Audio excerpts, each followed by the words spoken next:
उठूंगी आपके पास में और इस दौरान एक और बड़ी खबर सामने आ रही है, जहां पर अपने दर्शकों को बता दें कि जम्मू कश्मीर के शोपियां में एनकाउंटर हुआ है और शोपियां एनकाउंटर में 3 आतंकी ढेर हुए हैं। आतंकियों से AK-47 बरामद की गई है। आतंकियों और सुरक्षा बलों के बीच फायरिंग हुई है, जहां पर लश्कर-ए-तैयबा के आतंकियों से ये मुठभेड़ हुई है। सुरक्षा बलों ने इलाके की घेराबंदी की है। इस वक्त की बड़ी खबर आपको बता रहे, जहां पर आतंकियों सुरक्षा बलों के बीच में फायरिंग हुई है और साथ ही आपको बता दें कि लश्कर-ए-तैयबा के आतंकियों से ये मुठभेड़।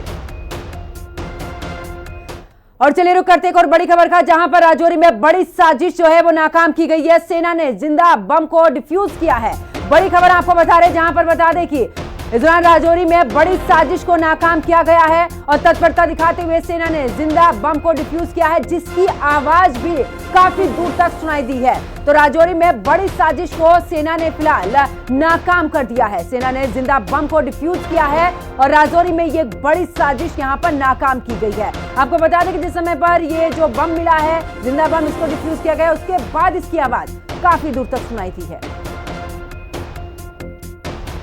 और ज्यादा जानकारी के लिए हमारे सहयोगी मोहम्मद मुकर्रम हमारे साथ में जुड़ चुके हैं। मोहम्मद मुकर्रम, देखिए लगातार सेना की तरफ से कार्रवाई की जा रही है और दूसरी तरफ यह है कि देखिए जिंदा बम मिला जिसे डिफ्यूज किया गया है, यानी कि एक बड़ी साजिश को नाकाम भारतीय सेना ने किया। जी, एक तरफ से अगर हम कहेंगे राजौरी में जो बम लाइव शेल जो है वो डिफ्यूज किया गया बम डिस्पोजेबल स्क्वाड से। इससे पहले जो युद्ध चली थी भारत और पाकिस्तान के दरमियान, जिसने पाकिस्तान ने अनप्रोवोकिंग सिविलियन एरियाज में फायरिंग की और मिसाइल डाले और ड्रोन डाले, उस हवाले से सिक्योरिटी एजेंसीज ने पहले ही कहा कि जो बॉर्डर एरियाज है जो ज्यादा इफेक्ट हुए हैं वहां पे वो फिलहाल ना जाए, क्योंकि ये जो अभी भी शेल्स वहां पे मौजूद है उनको जब तक डिफ्यूज ना किया जाए और पूरे एरियाज को सैनिटाइज ना किया जाए तब तक वो अपने घरों में ना जाए, क्योंकि जो उनको सेफर प्लेस पे लिया गया था। और साथ ही इस हवाले से लेके जो शुपेन की खबर है, सबसे इंपॉर्टेंट और ब्रेकिंग न्यूज है कि लश्कर तैयबा के 3 कमांडर को मार दिया गया है, जिसमें चीफ लश्कर कमांडर है जो कि लोकल ही है, जो कि शाहिद नाम बताया जा रहा है, क्योंकि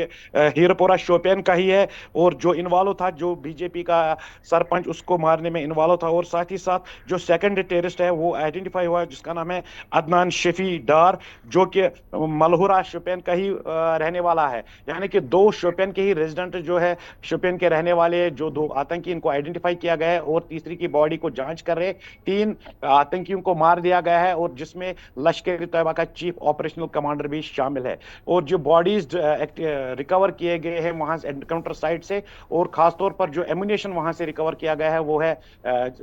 लगभग AK-47 M4 राइफल्स, कुछ ग्रेनेड्स बरामद किए गए हैं। जाहिर सी बात है कि जब सिक्योरिटी फोर्सेस को ये इनपुट मिले कि शोपियान के किलर के जंगलों में कुछ सस्पिशियस नजर आ रहे थे, तो सिक्योरिटी फोर्सेस ने तुरंत कोऑर्डिनेट सर्च ऑपरेशन किया। कोऑर्डिनेट सर्च ऑपरेशन के दौरान जो ही इनिशियल फायरिंग हुई और एनकाउंटर में तब्दील हुआ, जिसमें 2 घंटे तक मुसलसल फायरिंग दोनों तरफ से जारी रही और 2 घंटे के बाद ड्रोन्स के जरिए सिक्योरिटी फोर्सेस ने 3 बॉडीज को स्पॉट किया और 3 बॉडीज को रिकवर किया। उनमें से 2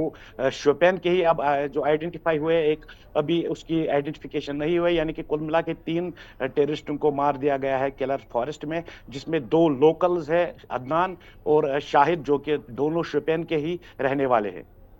बिल्कुल। और देखिए मोहम्मद मुकर्रम, एक बड़ी कार्रवाई जो है वो भारतीय सेना की तरफ से की जा रही है, लेकिन दूसरी तरफ ये भी देख रहे हैं मोहम्मद मुकर्रम कि देखिए सर्च ऑपरेशन लगातार जारी है। एक के बाद लश्कर तैयबा के आतंकियों को यहां पर ढेर किया जा रहा है, यानी कि अभी भी आतंकवादी छिपे हैं, जो कि एक बड़ी इस दौरान साजिश को पूरे तरीके से सफल बनाने के लिए, लेकिन भारतीय सेना की तरफ से हर बार मुंह तोड़ जवाब।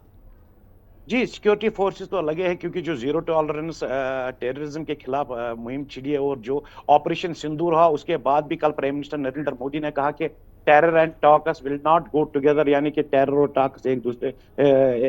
Will not go together. और साथ ही साथ जो टेररिज्म के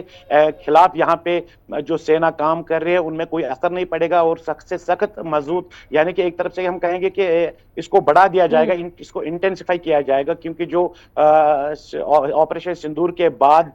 फिर युद्ध छिड़ गई थी, तो जिसमें अभी भी जो टेररिज्म एक्टिविटी है वहां तो सिक्योरिटी फोर्सेस लगे हुए हैं और उनका जॉब यही है कि किस तरीके से इन टेररिस्टों को आइडेंटिफाई किया जाए और इनके हाइड्स को आइडेंटिफाई किया जाए ताकि इनको खत्म किया जाए। साथ ही साथ लगे हुए हैं क्योंकि शोपियान का जो एनकाउंटर सुबह स्टार्ट हुआ है जिसमें चीफ ऑपरेशनल कमांडर लश्कर तैयबा का मारा गया है और जिसका नाम अदनान शफी डार है जो कि शोपियान का ही रहने वाला था। यानी कि कहीं ना कहीं सिक्योरिटी फोर्स ने भी बॉर्डर के अलावा जो लाइन ऑफ कंट्रोल पे पिछले 2-3-5 दिनों से मुसलसल गोलाबारी देखने को मिली है, उसके बाद सिक्योरिटी फोर्सेस भी जो ग्राउंड पे बाकी कश्मीर के घाटी के डिस्ट्रिक्टों में काम करें, जिलों में काम करें, मुख्तलिफ एरिया में काम करें कि जो टेररिस्टों को ढूंढ निकालने में लगे हुए हैं, उनको वो अपना काम कर रहे हैं और उन्होंने आज अपना काम सिक्योरिटी फोर्स को जो है बड़ी कामयाबी मिली है जिसमें चीफ ऑपरेशनल कमांडर ऑफ लश्कर तैयबा को एलिमिनेट यानी कि खत्म कर दिया गया है। बहुत बहुत शुक्रिया मोहम्मद मुकरम हमारे साथ जुड़ने के लिए, तमाम जानकारी साझा करने के लिए।